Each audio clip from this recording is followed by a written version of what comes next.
Good afternoon at magandang hapon sa inyo lahat. Ito syempre magbabike po tayo at yun nga po napilitan tayo sa kainitan kasi madaling araw po tayo nakauwi kagabi kaya po hindi po tayo nakapag-walking. Ilang araw po tayo merong drive at ito nga po syempre dumampas po tayo dito sa bagong gawang mga building na to na pwedeng tambayan. At marami po diyan mapapamili o mabibili o makakainan, matatambayan. Syempre dito lang po yan sa may bago dumating na Bitanya. At yun nga po, ang kainitan na 'yan ay napakalakas ng hangin kaya ang hirap pumidal. Nakita niyo naman po tayo ay sipag-sipagan lang after mag-walking or kung ano man ang gawin, bike po tayo pagka po tayo hindi nakapag-walking sa umaga at yun nga po madaling araw po tayo nakauwi kaya hindi po tayo nagising na maaga at ito nga po hindi tayo nakasama kahit kanino nag-aag sa'tin. At siyempre tayo eto ayan hapon na tayong gumising. Ang bigat sa katawan po pero kailangan natin pilitin para gumaan at mamayang hapon or gabi. Shoutout nga pala po sa mga kalaban ko at mga kalaro ko basketball, sina Master Ombin, Master Eldon Tandang, si Master Ninong Arnel at sina Bay. Shoutout Bay. At sa mga tropa natin kay Erwin, kay Nibrod at sa lahat po ng mga tropa at lalaro po sila Toto, at yun nga si Gasapos at saka si Philip at sana makalaro rin ako at yun nga po syempre hapit-hapit lang po tayo dito. Padyak-padyak lang po. Kita nyo naman po balot na balot tayo. Uy, takot mangitim kahit walang nilalagay sa katawan. Safeguard lang at shampoo at syempre alam nyo na. At hindi po tayo masaya pag di po tayo pinawisan maghapon at yun nga po sana may performance tayo sa limahan mamaya. At paghahanda sa darating na liga, kahit hindi po tayo kasali, kailangan natin maganda. At yun nga po, syempre, shoutout nga pala po kay Pisang Kadyo Bernard Sensil, kay Sir Gilbert Aguirre at kay Mrs. Aguirre. At syempre, sa family OG, Mama Mia, Dana Hutut, Mary Grace Villapando, Cheryl Lourdes Pabalate, Marilit Sebastian, at si Elvis Puwalagaya, at si Armando Kulot, at syempre, ang inyong likod, JT, John Tabales. Shoutout sa inyo! At syempre, ayun nga po, ito panik lang po tayo dito. Meron po nag-aanuhan dito mga truck. At ayan, chill lang po tayo. Ito po yung pinakamahirap na parte. At doon po sa kabila, napakataas po niyan. Hindi ko po alam kung ilang gradient yan. Basta ayan, nagalis lang po ako ng para hindi po ako hapuin. Nilagay na lang po natin sa leg. Ayun naman po, sana all. Nakakapadya kahit kainitan. Nakita nyo naman po, walang kaselan-selan. Kahit po tayo ay walang nilalagay sa katawan. Balit na balit lang po tayo. At yun nga po sa lahat ng mga kasiklista. Iba na po ang panahon ngayon. Sobrang na po ang init talaga sa hapon. Hindi ko lang po sa umaga. Medyo malamig pa po yung hangin. Pero napakasarap naman po mag-walking sa umaga. Sa lahat po na nagwa-walking sa Pansol. Shoutout sa inyo. At syempre lahat tayo ay kailangan pagpawisan. Ingat-ingat po tayo sa lahat ng mga nagsisiklista. At sa mga nasa kalsada, iwas na po tayo sa road rage, yung init po traffic, wag na po sabayan ng init ng ulo. Nakikita nyo naman po, nababiral.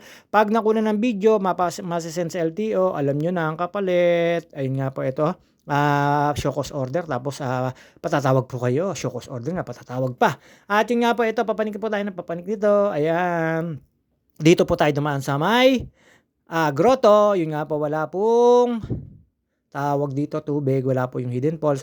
Pag nag-uulan po at ayan, nakita niyo po may naglalakad. Syempre, pagdating ko po doon sa UPLB, meron po ako nakasabay na bata, nagater pa. Sabi ko, ate, kaway ka. Ayun nga, pagkaway. Yung pala, pagater na, tinawanan niya lang din po yung sarili niya. At yun nga po yung mga bike na nahihiram dito sa loob ng UP. Ayan, eto po, pagkatapos niyo po ng ahon na yan, eto na po yung rolling na po yan. Tapos pababa po doon sa may library or sa may Raimundo.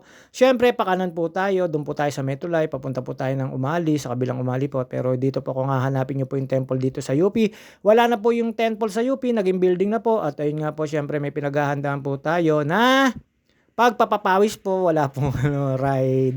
At syempre ito, pagkatapos po mag-ride, mamaya pag uwi ko po, tayo ay magbabasketball naman. Syempre mga ka-teammates natin, mga kalaban natin.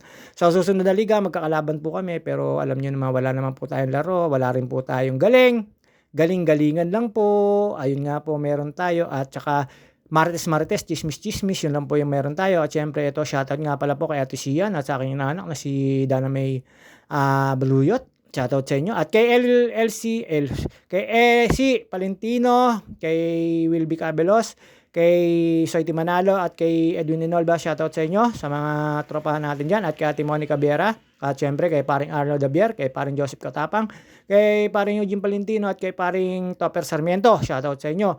At sa iba po, sa mga followers ko po at nagbagong follow at pinalo ko po, maraming salamat po sa inyo. At syempre hindi malilimutan yung admin ng mga nag-a-approve sa aking mga post. Maraming salamat po sa inyo.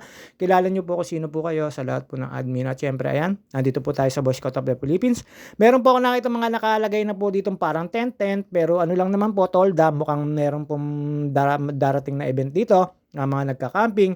Ayan, kanan lang po tayo, dito po tayo sa may ibabaw po. Ayan, nakita nyo naman po, pulang-pula, balot na balot, ang JT, takot mangitim.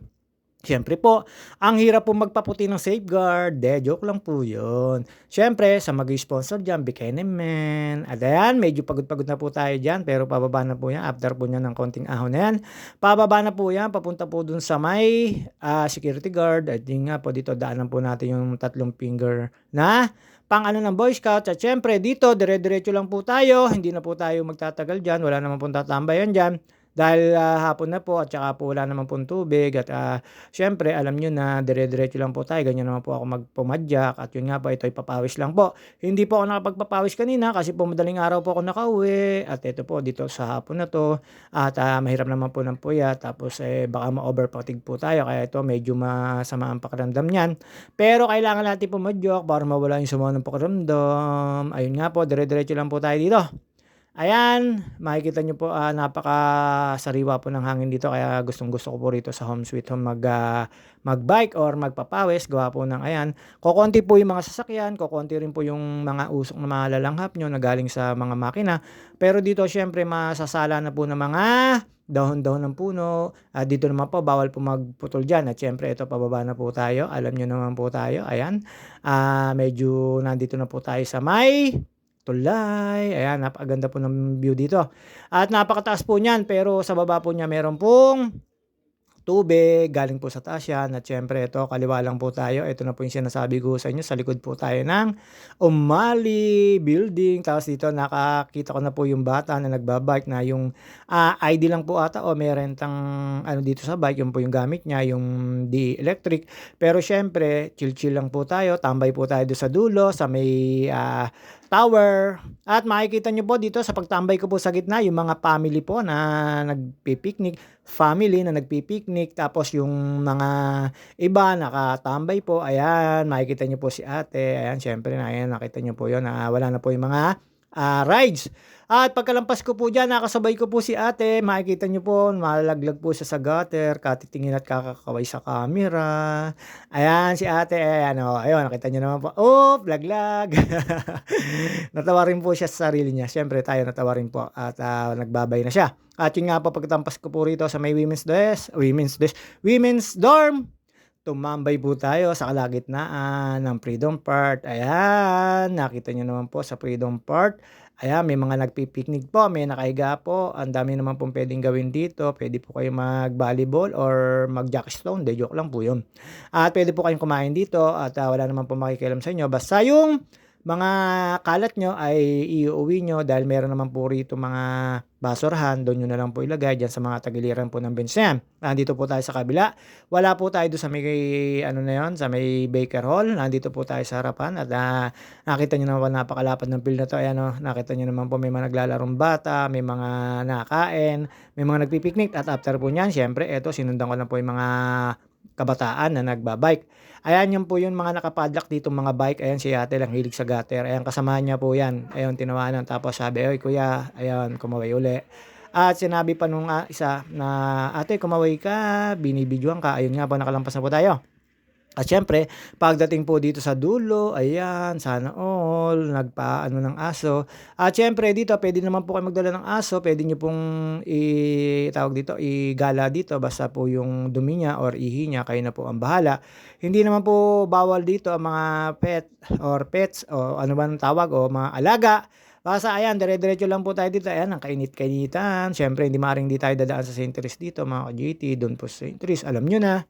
Baka ito pong mga linggo na to mag-walking po ako dito. Alam niyo naman po, hindi tayo busy. Sa 26 lang po, meron po tayo lakad. At yun nga po, syempre, shoutout sa family ni Consiel Jeff, Merlita Rodriguez, Consiel Jeff Rodriguez, at saka si Ate Sophie, si Sam, ang aking anak, si Buding, si Shehin, si Ishi, si Dud Iyay, at si Mama Day, shoutout sa inyo at magandang hapon. At ito nga po pala, syempre, dire-diretso lang po tayo sa pagtambay. Sa mga hindi ko po na shoutout, comment below. At si Fritz Ihe, shoutout sa iyo. At kay Cheese Patananayan, Iwok na nasa El Nido, shoutout sa iyo. At syempre sa mga tropa natin na hindi na siya shoutout, comment below lang kayo. At sa mga nakakapanood dito, shoutout sa inyo. At sa mga nagtitiwala at naniniwala sa akin at sumusuporta, maraming salamat po sa inyo. Ito lang po tayo, si JT na minsan nagpapakit, minsan nakakaasar, minsan ma-hamburger, pero saktong-sakto lang. At yun nga po ito, sa pagtambay natin dito, may nakausap po tayong bikers, medyo sinupladuhan natin kasi syempre hindi tayo mapagkwento. Basta ako may kinukwento siya, sabi niya galing daw siya doon, galing siya sa ganto. Sabi ko masarap doon, mataas yung daan. At yun nga po, at sabi sometimes daw o mga pag pwede raw ako, sabi niya sa akin, doon daw kami mag-ride. At syempre, pagdaos ko po Mambay, dito po tayo dumaan sa may gitna. Napakainit po ng panahon. Ayan, dito po tayo sa kabila at yan, may bilihan po mga gatas dyan. Yan yung mahaba ng building na yan. At syempre, yung nakausap ko kanina na biker, sabi ko, sige, pag may time. At mahirap sabayan nyo na sobrang lakas po. Sa kwentuhan palang malakas na. Pero syempre, bikers ka, alam mo yun. At dito po, ayan, mga kasiklista, may mga nakaparada po dyan. Marami po ako nakita nagwo-walking dyan kahit mainit. Pero sa umaga hindi naman po masyadong mainit dito, saktong-sakto lang. At yun nga po, ayun na po tayo kagabi, bago gabi, madaling araw na tayo nakauwi, kaya hindi po tayo pag-walking o nakasama sa nag-invite. Ito, hapon po tayo rumatsyada at nagpapawis. Ayan po yung sinasabi ko sa inyong puno na nandun po tayo sa kabila kanina. Ito, dadaanan nyo po yan. At dito po tayo sa isang parte, nakita niyo po yung building na yan, yung nasa kaliwa na yan, diyan po dati nandyan yung, excuse me po, dati po nandyan yung temple, pero ngayon wala na po. Ayan, sina ate, nakasalubong ko uli. At syempre, dito po tayo dadaan sa may papunta pong Oblation, ang favorite ko pong daanan. At yun nga po, shoutout nga pala kay Mary Grace na dito nagtatrabaho sa UPLB. Hanggang ngayon, hindi ko pa nakikita yung kanyang building. Pero lagi po siyang maagang pumasok at sip-sip po siya sa mga teacher, sa mga ka-boss niya. At yun nga po, ito, dire-diretso lang po tayo dito. Nandito na po tayo sa kabilang tulay. Kasunod po to. Kaduksong po to, no kabilang tulay na nakita nyo. Dito naman po dadaan yan. Yung may ilalim po niyan, may tubig at may sapa po. Ito na po yung papuntang Oblation. At yan po, kaliwat kanan po dyan, may mga syempre, mga rooms. Pero ngayon walang pasok kasi Sunday ng hapon. Ayun nga po, medyo kainitan pa yan. 4:30 na po yan. At nag-decide na po tayo umuwi. At yun nga po, dito tayo dumaan sa may Vega Center. Papalabas po ng LB Square. Ang dami pong dito, Agrix, dating Agrix. At yun nga po, meron na pong mall. At syempre, marami na pong develop dito. At marami na pong kainan. At marami na rin pong hindi nyo po malalaman dahil po sa tagal ng panahon na hindi kayo nakabalik dito. Kaya yun, medyo maninibago kayo. Marami po mga markings na medyo nakakapanibago. At syempre ito, nandito na po tayo. Palabas na po tayo ng UP Gate. Ay lang po lagi nyo tatandaan. Ibig sabihin po niyan ay nasa front po kayo ng UP Gate. Ito po, kailangan din po ng ID. At syempre, pagka wala po kayo sticker, di po kayo makakapasok. At syempre, ito na po tayo. Palabas na po tayo. At yung nga po, hindi na po magtatagal ang ating video. Hanggang dito na lang mga ka-JT, sa kalam. At yun nga po, sa mga hindi ko po nabanggit at na shoutout, pasensya na po tayo. At yun nga po, ito, dire-diretso na po tayo pa uwi. At lumampas lang po tayo sa isang tindahan ni Ate Maye na hindi ko po inaabot magbukas. At yun nga po, hanggang dito na lang po tayo. Medyo may katrapikan. Pero ito, Vega Center na po ito. Pupunta na po ng Umali, LB Square, Epo Santos. Basta ito po tunda na to. Babu!